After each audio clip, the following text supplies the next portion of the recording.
আজকে আম্মু এত মজার একটা খাবার রান্না করছে। অলস তো মাছ মুরগি খেতে ইচ্ছে করে না। এখনকার বাচ্চারা তো মাছ মুরগি ছাড়া কিছুই খেতে চায় না। সরি, মাছও খেতে চায় না, অনলি চিকেন আর চিকেন। সো এতে নাকি আম্মুর রুচি নষ্ট হয়ে গেছে, তাই আম্মুর আজকে ভিন্ন কিছু ট্রাই করতে হবে। তাই আম্মু আজকে করছে কচু শাক। তো প্রথমে কচু শাকটাকে সেদ্ধ করতে হবে। এটা খুব বেশি পানি না, আবার খুব অল্প পানিও না, এমন পানিতে সেদ্ধ করতে হবে। কচু শাকটা সেদ্ধ হয়ে আসলে আপনারা চাইলে এটাকে ব্লেন্ডার করতে পারেন। আমাদের সময় স্বল্পতার জন্য ব্লেন্ডার করিনি। এখন এই কচু শাকটা আম্মু রান্না করবে সরিষার তেল দিয়ে। এখন আম্মু এতে দিচ্ছে পেঁয়াজ কুচি, অনেকগুলো রসুন কিউব, তারপর দিচ্ছে আদা বাটা, রসুন বাটা। এর রান্নায় একটু রসুন বেশি ব্যবহার করতে হয় যেন গলায় না ধরে। এরপর আম্মু এতে অ্যাড করলো কিছু চিংড়ি মাছ। এখন আপনারা দেখেন বাইরের পরিবেশটা কত সুন্দর, তাই না? এখানে দাঁড়িয়ে রান্নার যে ফিল, ভাই, হোয়াট ক্যান নট ডেসক্রাইব।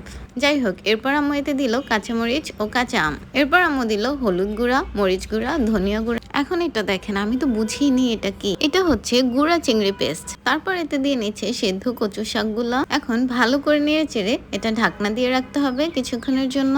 এখন ঢাকনা তুলে আম্মু এতে অ্যাড করছে সরিষা বাটা, বেশ খানিকটা নারকেল বাটা।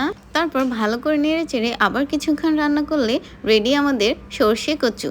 এটা এত মজা হয়েছে খেতে, আর আপনার বাচ্চাকে জোর করে খাওয়াবেন।